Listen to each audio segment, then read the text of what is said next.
Okay, this is Dave Krug, and I'm making another video on more Excel skills and to go along with the previous videos I've made. What I'd like you to do, and again, the way you learn Excel is not by watching me do it, but to do it yourself. So the best way to watch this video is maybe you have two monitors, or maybe you can watch the video on your phone or an iPad or something like that, and just pausing me every now and then so that you can be working on Excel. But I'm on Excel 2016, and first thing I'd like you to do is enter all of this data right here.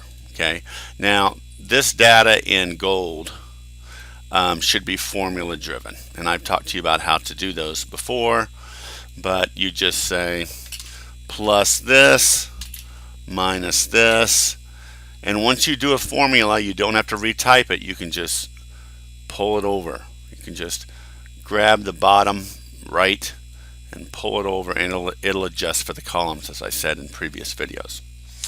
Okay, once you have this data, let's do a few things here. Well, first of all, let's format it. I'm going to highlight it and push comma. We're not dealing with any sort of cents, so I'm going to get rid of the decimal places.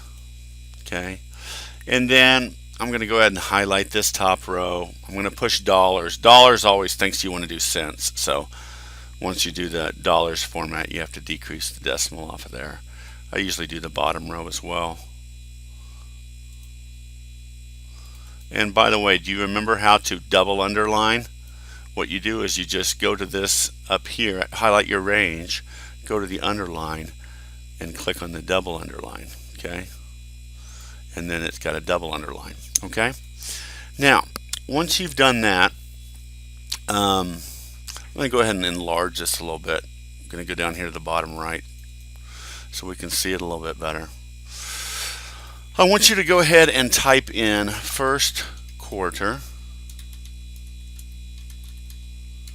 and then second quarter. All right, now I think we have enough of a pattern there where I can actually pull that over and Excel will recognize. So I just pulled that over, and now we have a heading for each one of those.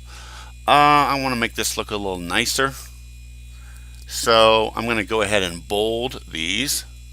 Okay, and these are almost too big for the cells that they contain. So instead of widening these cells, what I'm going to do is I'm going to highlight these right here, and I'm going to decrease the font. I'm just going to decrease the font down to 9. The nice thing is you can click on this font and you can see how it's going to look before you make your decision. But I kind of like how it looks with 9. And I'm going to center that. I think that looks nice. And some of these things may seem like, oh, this is really, why are we going to this much trouble when we could just have data that looks like this? Well, I think you would recognize that this is a lot nicer to read than this. And remember, we're making these reports to convey information for people to make decisions with. And it's just a lot more pleasant to the eye and a lot more easier to analyze if the spreadsheet is attractive, if it's easy to read. Okay, now I want to go ahead and add a column here, or add a column heading, and I'm going to make this heading a little longer than usual. I'm going to say total for the year. Okay, total for the year. Now that's centered, so let me left off. Now that is a little too large for that column, so we're going to deal with that in a minute. But next thing I want to do is I want to do a total for the whole year. Now I could say plus that, plus that, plus that, plus that to get that total for the year. Or what I could do is put my cell there, and I could come up here, left click auto sum once, make sure that that is the data that in fact I want to add up, and then push it again, and then I get the same thing. Now I don't have to do that 4 more times. I can just, once I have that formula, I can grab that bottom right and pull down, and it is adjusted for the rows. Okay, now I don't want all those dollar signs there on those middle ones, so I'm going to get rid of those. Comma, decrease, decrease. Okay, and then I want to go ahead and underline those. Got to go back to the single underline. Single underline. Okay, now I had these. These gold highlights in here because I told you that those were cells that I wanted formulas in, but I don't really want those there now. So I'm just going to highlight that whole thing. I'm going to come up to this fill color. I'm going to click it, and I'm going to go down to no fill. Okay, no fill. Okay, so now those colors are gone. Now, this is a little too large for that cell, and I'm going to teach you how to do something called wrap text, because maybe I don't want to make this, really, really small. To get that in there, I'd have to do it that little. That looks a little large. So let's talk about another way to handle that.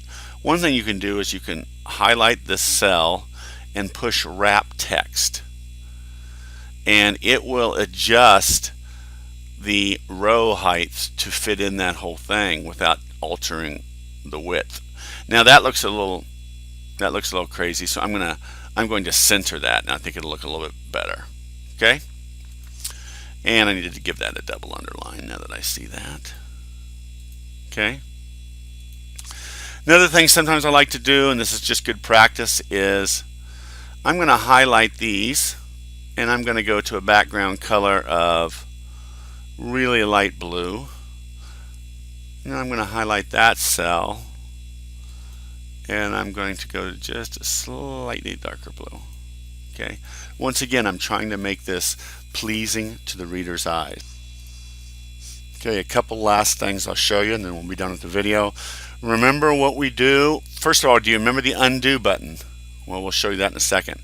Remember what it is if you see a bunch of tic-tac-toe signs or pound signs in your column, that means your column is not wide enough to hold the data that is contained in. So I'm going to use the undo button, which moves us back in time. Okay. The other thing is sometimes you will see, we know that sales less cost of goods sold equals gross profit, less operating expenses equals net incomes. Sometimes what you'll see is instead of them saying, okay, the formula is D3, you can see the formula up here, D3 minus D4. Sometimes they'll put that in like this, and then they'll do this, and it's the same thing, but they put that in. I don't know. I don't really like to do that because cost of goods sold really isn't a negative 9,500. It's really a 9,500, and we just have to subtract it. But I want you to get used to the way you may see different spreadsheets. So once again, take a look at this and how pleasing to the eye and how nice that is to look at compared to that. I want you guys to practice Excel. Okay, those of you who are less skilled at it need to practice it more. And what I recommend is just go find an old accounting book and try to replicate spreadsheets and financial statements that are in there. And it's nice to do that because you know if the totals or subtotals that you formulated are correct. So thanks a lot.